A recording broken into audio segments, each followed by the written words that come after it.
So, and we've got another demo that we'll show you here. But if you've got current going in a loop, it's sort of like having a bar magnet, just the way that the magnetic fields sort of add up as a result of like all the combined magnetic fields going around the wire. Remember that using the first right-hand rule, I can figure out the direction of the if I put my thumb in the direction of the current, my fingers are in the direction of the magnetic field. Well, you can imagine that if I take this loop, right, and the current is going in this direction, right, and I apply that first right-hand rule all the way along the wire, you can see that this is what the magnetic field would look like, right? Like if we have this wire here, and I put my thumb in the direction of the current, then the magnetic field is going to sort of add up in the middle, almost like you have a bar magnet pointing with the magnetic north this way. Does that make sense? So that's what we call a magnetic dipole, and the symbol for that is just mu. The definition, or like how we can calculate the magnetic dipole, is just by multiplying the current by what we call the area vector. Okay, and the area vector is here. Let me define the area vector. So it's got a magnitude that is equal to the area of the loop.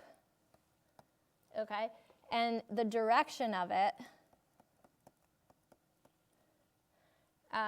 is perpendicular to the plane of the loop, right? So it's always pointing,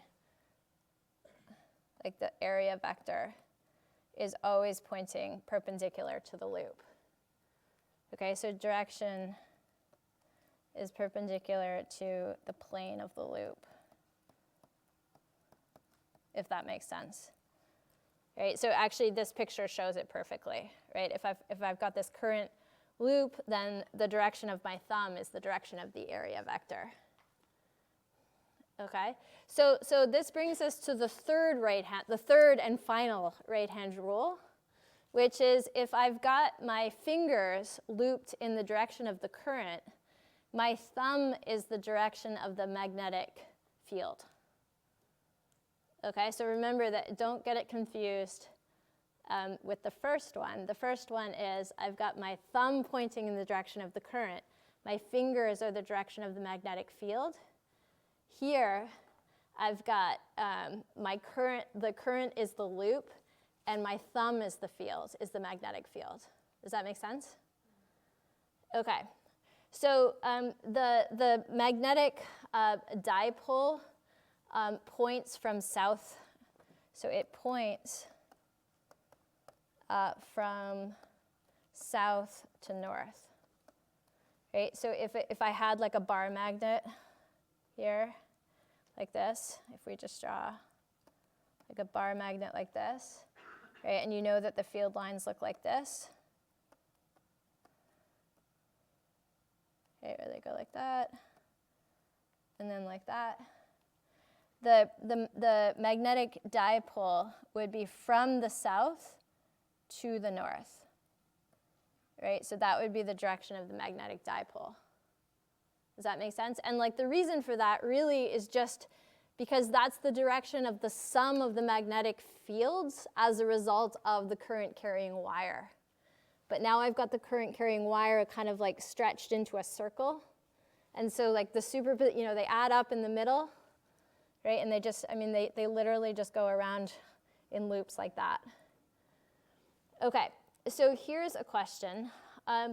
If you had this external magnetic field that is depicted here, we want you to draw 3 dipoles, so like 3 bar magnets like this. One with the lowest possible energy, one with the highest possible energy, and another one with like something in between. okay? And this, by the way, is the definition of the magnetic energy that you can calculate from a magnetic dipole. Okay, it's just whatever the magnetic dipole moment is. So that's mu, right? So that, remember, that's current times the area vector times the magnetic field. Okay, that would be how I would calculate the magnetic energy of a magnetic dipole. Okay, so try this out. Try drawing 3 dipoles, which you can just draw as magnets, one with low, one with high, and one somewhere in between. Okay, so try that out and discuss it with each other.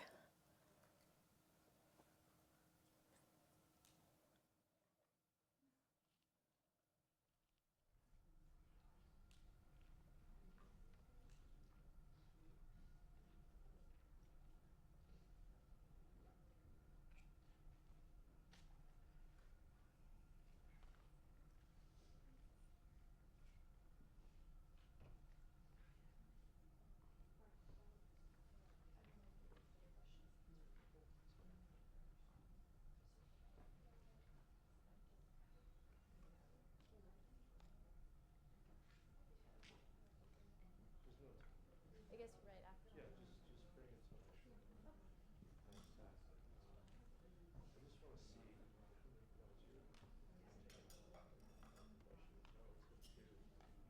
to what you think you did wrong, relative to what you actually did wrong. I just want to look at all that. Yeah, but it's the lowest energy is just a negative. Yeah, yeah, because that's the lowest energy. Yeah, otherwise it doesn't make sense.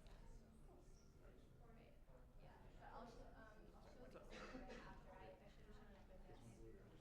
Oh, it's already connected. Okay.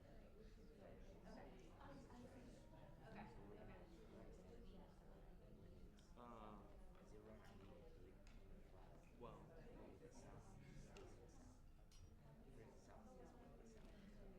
what is the magnetic dipole? It represents It's a the vector. It is a vector. It's true. Think of it as representing its own little magnet. If you put a little magnet in here and you let it go, which way would it tend to orient itself relative to the big magnet because it's producing? Okay. So, according to this definition, what do you mean greatest? Okay, so tell me what the difference is between the greatest potential energy and the least potential energy, everything else equal. In other words, however you take the dot product, it evaluates to an absolute magnitude of 5. What's the difference between the greatest version and the least version in terms of relative orientation? So 180 degrees would be a negative dot product. So the negative and the negative would be a positive. So you get a positive magnetic potential energy. Is that relatively high or relatively low? Okay.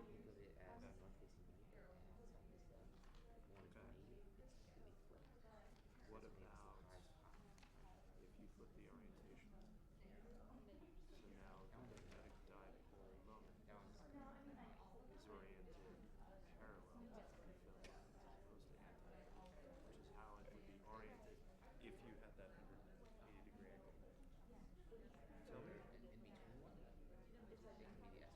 Okay, so let's before we discuss this question, let me just show you another demonstration over here. But actually, let me just summarize quickly. So the third right-hand rule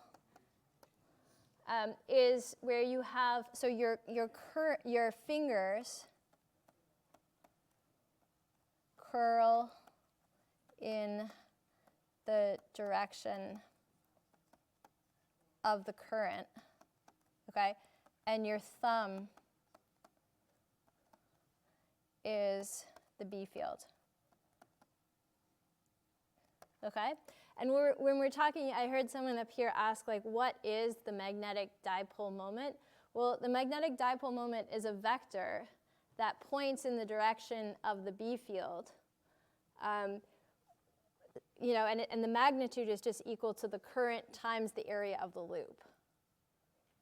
Okay, so we can actually see that. Yeah, did you have a question? Yeah, so I'm sorry, is the thumb in the B field or the area vector, they're the same thing? Yeah, so the B field and the area vector are in the same direction. Okay.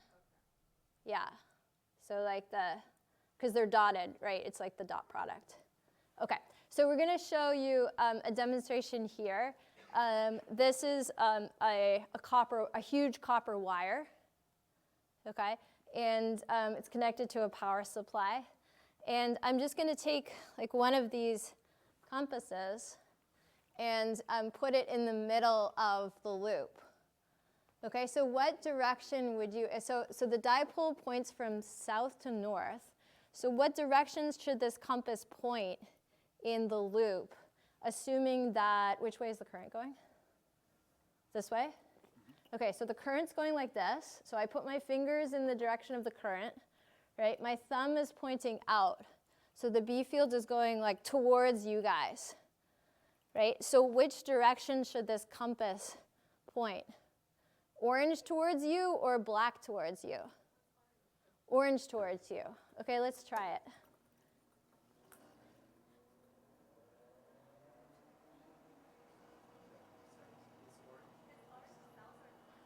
Orange is north. Okay, let's go over.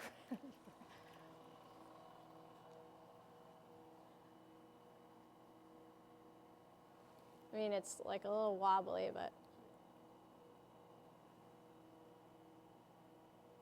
Are you convinced? Yeah? So the north, like, pole of the compass is pointing towards, like, in your direction. Okay, and again, the current is going this way. Okay, if I flip, is it hard to flip? No. If I flip the direction of the current going through the wire, you would expect the compass to go exactly in the opposite. So Alan's just changing the poles.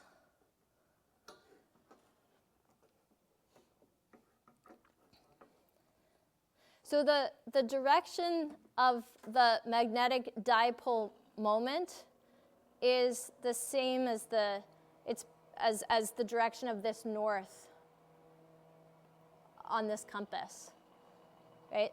So yes, no?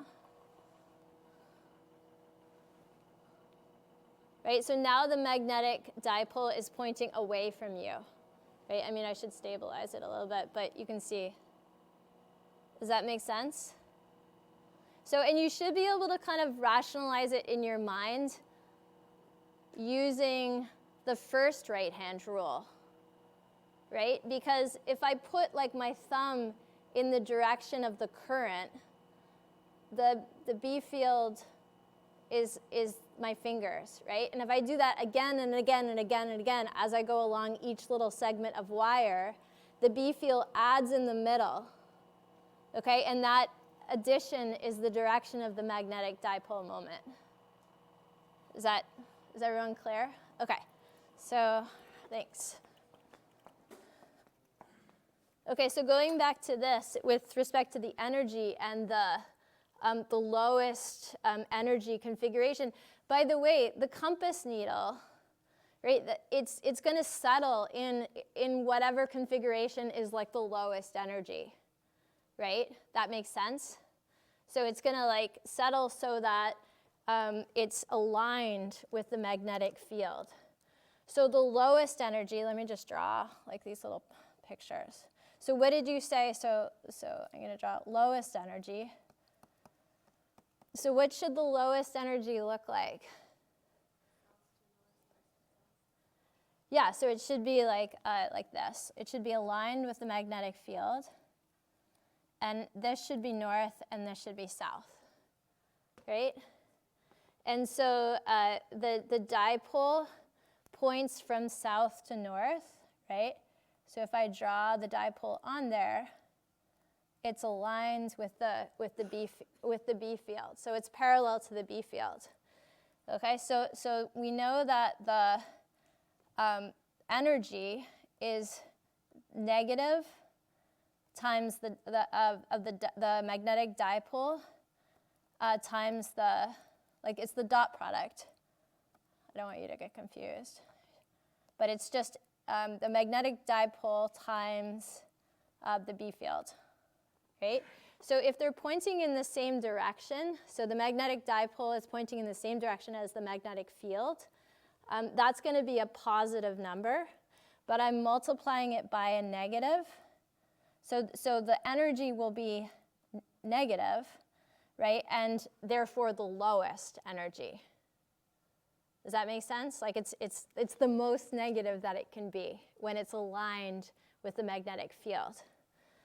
Okay, let's do the other extreme. So the highest energy, what would you think that would look like? Exactly the opposite, right? So this is 1. So so I would expect this to be north and this to be south, right? The magnetic dipole moment is pointing in that direction, right? So it's the magnetic dipole times the magnetic, like the dot product of the magnetic dipole moment and the magnetic field gives me a negative number because they're now anti-parallel. But then I multiply it by the negative that's part of the formula. So then this would be, the energy would be positive, right? So energy is minus mu dot B, right? So this is minus, so it's positive, right? So that's the highest energy when they're anti-parallel. And then an intermediate energy would be somewhere in between, right? And it wouldn't matter, like, pardon? No, I mean anywhere in between those two extremes. Yeah, so like, I don't know, it could be like this. Okay, right? And I know that the magnetic dipole moment is like this. Okay, so that would be 2. What would the dipole look like if it's vertical? Oh, well, that's a good question. What would the dipole moment look like if it was exactly perpendicular? I mean, it would be, the dipole moment, it doesn't change. It would still be pointing in this direction, right? But the energy would be 0, right? Because the dot product would be 0 because they're perpendicular to each other, right? So this would be sort of like an unstable point where if you just flicked it a tiny bit like it would easily go so that it would align itself with the external field. Okay, so just the magnetic dipole vector points from north to south or south to north? South to north. Okay.